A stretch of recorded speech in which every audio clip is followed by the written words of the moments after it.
Welcome back to the Deep Dive, where we take the source material you've shared with us and really cut straight to the core of what you need to know. Glad to be here. Today, we are strapping in for a deep dive into the extraordinary career of Grace Kelly, the world-renowned saxophonist, composer, and vocalist. And what a career to dive into. What makes her story so compelling, I think, is that she starts out as this pre-teen prodigy. She completely masters the language of traditional jazz. But at the same time, she's pioneering a sound for the contemporary era. It's a remarkable contradiction. It really is. I mean, born Grace Chung in 1992, Kelly is a musician who operates with this deep knowledge of history, but just refuses to be constrained by it. Right. She earned validation from the absolute masters of bebop and cool jazz, yet she's making music that pulls from funk, from fusion, from pop. Her story really proves that deep expertise can and, well, often must, coexist with broad commercial accessibility. That dual existence is exactly what we want to unpack for you today. Our mission is to look beyond just the impressive timeline. We want to understand the mechanics of her specific sound, those famous descriptions, her broad tone, and her tenacious flow. And then we have to talk about those passing of the torch moments. Oh, absolutely, from jazz royalty. And finally, we'll look at how she has moved from being this celebrated student to becoming, an institutional leader herself. Navigating both the high art sphere and the mainstream pop world. Yeah. The source material lays out a roadmap that, well, when you see it chronologically, it reads less like a career and more like a compression of jazz history itself. Okay, so let's unpack that acceleration, because the speed of her ascent is, I think, a critical context for everything that follows. She recorded her debut album, Dreaming, at age 12. 12. Just think about that for a second. A fully realized debut album released in 2005. That's years before most people even choose an instrument seriously. And that 12-year-old was already, operating at a professional level? Oh, completely. By age 14, she wasn't just sitting in on a gig. She was performing as a soloist and an arranger with the Boston Pops. An arranger. That requires a level of theoretical knowledge, of orchestration skill, that most seasoned professionals don't get until much, much later in life. And the pace just keeps going. By 16, Well, look, she's on a national stage. Huge national stage, yeah. The 2009 presidential inauguration. So she goes from a debut album to a national platform in just 4 years. And what's interesting there is how quickly the academic world also validated her. Right, because she's managing this professional workload. Exactly. And that's where the institutional recognition comes in. She graduated from Berklee College of Music, a major musical powerhouse, at the exceptionally young age of 19. But for me, the most significant proof of her sustained, non-gimmicky excellence comes from the industry polls.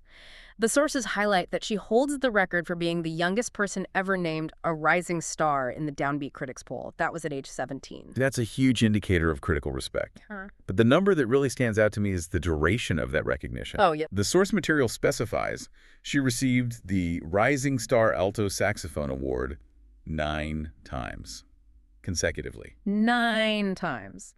That suggests that critics didn't just see a talented kid. They watched her maintain and, increase her artistic quality year after year against a constantly changing field of competition. That's just relentless consistency. It is. Yeah. That's what turns a prodigy into a generational figure. It speaks to a deep, deep discipline. And just to put a capstone on her output so far, she has 15 albums released as leader. A staggering rate of creation for someone still in her early 30s? It is. And that sheer volume allows us to really analyze the evolution of her sound, which is where we should probably go next. I agree. The credentials, they prove the foundation, but the sources show us that the why of her success is in her specific musical language. Right. So let's dive into that and define this signature sound, because those two terms, broad tone and tenacious flow, they really do capture that duality you mentioned. So what exactly is the architecture of her playing? Well, her core roles are multifaceted. She's a master saxophonist, both alto and soprano, a compelling vocalist, a composer, a bandleader. The genre she's in is just as complex. Jazz pop fusion, post-bop funk, contemporary jazz. So if she's pulling from all of those different traditions, how does she avoid sounding, fragmented or unfocused? That's where the analysis of her playing comes in. Let's start with the broad tone. Okay, what does that sound like to the listener? The broad tone is the anchor. It refers to a full, rich, robust sound. It's heavy, it's dense, and it's grounded. When you hear it, it immediately connects her to the historical tradition of the alto sax. Like who? Think of the warmth and weight of a figure like Cannonball Adderley or the big sound of, say, Phil Woods. It tells you immediately that she understands where the horn came from. So she has this classical mastery of the instrument. Exactly. The broad tone is her foundation in post-bop tradition, and it gives her performance a real gravity. Okay, so if she's using that traditional weight, where does the tenacious flow fit into her contemporary sound? The flow is the rhythmic engine. It's how she manipulates time and phrasing. Tenacious suggests persistence, rhythmic complexity, but also an elasticity that lets her lines snap perfectly into modern funk and pop backbeats. Ah, okay. So where the tone is about color and weight, the flow is about momentum and pivot. It allows her to lay down these incredibly intricate, fast lines without losing the groove. And that's essential when you're trying to bridge to a funk audience. So she's basically speaking two different musical dialects through the same instrument. That's a great way to put it, yeah. The broad tone appeals to the traditional jazz ear, looking for sonic richness, while the tenacious flow satisfies the modern ear, looking for rhythmic convention and, groove. That's precisely why her versatility is the key. She doesn't compromise the foundation, which is the tone, but she updates the execution, which is the flow. She's fluent in both the intellectual language of complex bop and the immediate language of the backbeat. And that kind of seamless translation, it requires not just talent, but the acceptance of the people who define that historical language. Yes. And that brings us perfectly to our next section, the jazz masters and the passing of the torch. Right. This part of her story highlights these critical interactions that were just profound career validation points. They moved her from being a prodigy to a peer in training. She wasn't just sitting in with these legends, she was invited into substantial collaboration. Let's start with Lee Konitz. He represents the intellectual, cool jazz tradition. He does. Kelly began studying with Konitz as a young teenager. And this wasn't a casual meeting. This was a pursuit of deep cerebral mentorship. They focused on improvisation, on harmonic theory. And it led to an album, right? It did. It culminated in their 2008 co-led album, Gracefully. It was recorded when she was just 15. Collaborating with someone of Konitz's stature so early, well, it established her credibility instantly with the most demanding part of the jazz community. But the anecdote about Phil Woods, another giant of the alto sax, he's just legendary. It's incredibly symbolic. Oh, it's one of those moments that historians remember. So tell us about the setting. Pittsfield, Massachusetts, 2006, and this cap ceremony. Right. So Woods, a master known for his high-energy bebop style, was performing with a young Kelly. For anyone who knows Phil Woods, he was rarely seen without his signature leather cap. It was his trademark. Completely. And the act of performing together was validation enough, but afterward, Woods, in a gesture that few, if any, younger players ever received, he took off that iconic cap and ceremonially placed it on her head. Wow. That's not just applause or a handshake. That's a public, explicit endorsement. It's a physical passing of the mantle from one generation of alto mastery to the next. It signifies complete technical acceptance. Woods was an intensely demanding player, and for him to recognize her mastery to that degree meant she had the chops and the artistic maturity to carry the tradition forward. And it wasn't just a one-off moment. Not at all. It led to serious work. They followed up by co-leading the 2011 album Man with the Hat, which also featured the legendary pianist Monty Alexander. That partnership cemented the symbolism into reality. And finally, there's David Sanborn, who's so crucial because he bridges that gap between classic jazz and fusion and R&B. Yeah, their relationship started at the Stanford Jazz Residency in 2006. Sanborn saw her technical skill and her potential as a band leader immediately. She became a frequent and respected guest with the Sanborn Trio. And the sources highlight some specific performances. They do. Notable performances of the Peeper at places like Sculler's Jazz Club. This connection showed she could move beyond the bebop legends and thrive alongside the modern masters who define the sound of contemporary, radio-friendly jazz. So if you look at those three mentors, Konitz, Woods, and Sanborn, it's like she received validation across the entire spectrum of modern jazz. Cool. Hard bop and fusion. She built that bridge with the explicit permission of the architects on both sides. Exactly. And once that foundation was established, the stage was set for her move into mainstream visibility and eventually institutional authority. And the most visible part of that came through late-night television.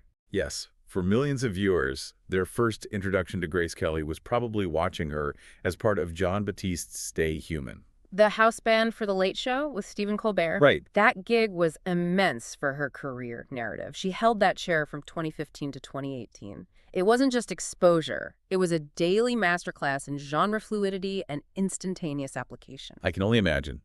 As a late-night house band member, you have to shift seamlessly from post-bop complexity to, what, a 5-second funk riff? Or from a pop accompaniment to a solo over a commercial break. Yeah. Yeah.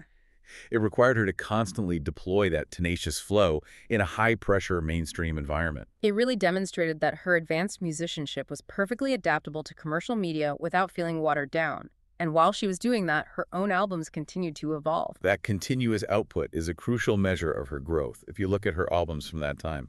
Trying to figure it out in 2016 was precisely that, an exploration of her expanding identity. Blending her jazz roots with more pop influences. Exactly, more explicit vocal and pop influences. Then you have Go Time, Brooklyn in 2018, which really captured the raw, live funk energy that she brought to the stage every night. And then most recently, the 2022 release, All That I Need. What evolution does that album show? All That I Need shows a definitive move toward polished, sophisticated jazz pop fusion. She leans heavily into her role as a vocalist and producer. It confirms that her exploration is complete. She's not just a saxophonist who sings. She's an artist fully integrating everything into one cohesive statement. She's constantly moving forward. But what I find truly fascinating is her pivot from active performer to institutional authority. From student to steward of the system. Exactly. She's gone from needing validation to being the one who can give it. And that's the capstone of her professional standing. Beyond getting multiple SCAP Foundation Young Jazz Composer Awards, she's a leading Yamaha saxophone artist. But the governing role is where her influence is truly institutionalized. She is currently the youngest member of the Board of Trustees for Berklee College of Music. The very place she graduated from just over a decade ago. It's incredible. This is a huge statement about the institution's trust in her vision. It's one thing for a board to recognize historical giants. It's another thing entirely to entrust the future direction of a major music school to someone whose career is defined by breaking traditional boundaries. It suggests Berklee recognizes that the music landscape she mastered is the reality for the next generation of students. It has to be. So what does this all mean for you, the listener? If we connect these threads, Grace Kelly is a figure defined by rapid, validated mastery. She earned the respect of pioneers like Lee Konitz and Phil Woods, but she refused to let that respect box her in. She used that traditional foundation, the broad tone, to create music that embraces the energy of contemporary pop, funk, and media, the tenacious flow. She successfully integrated the institutional past with the commercial present, proving that technical depth and broad appeal are not mutually exclusive. It's an inspiring model for anyone trying to master a discipline while keeping an open mind. Precisely. And that brings us to the final provocative thought for you to chew on. Given her unique experiences bridging traditional jazz institutions, represented by her legendary mentorships, with the rapid demands of contemporary media, like The Colbert Show, Right.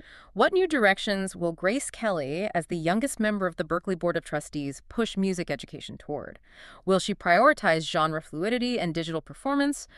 Or will she emphasize entrepreneurship and media literacy as core skills right alongside harmonic theory for the next wave of musicians? She holds the keys to both a legendary past and the immediate future of music education. That's a powerful combination. Thank you for joining us for this deep dive into the exceptional, accelerated career of Grace Kelly. Until next time, keep exploring.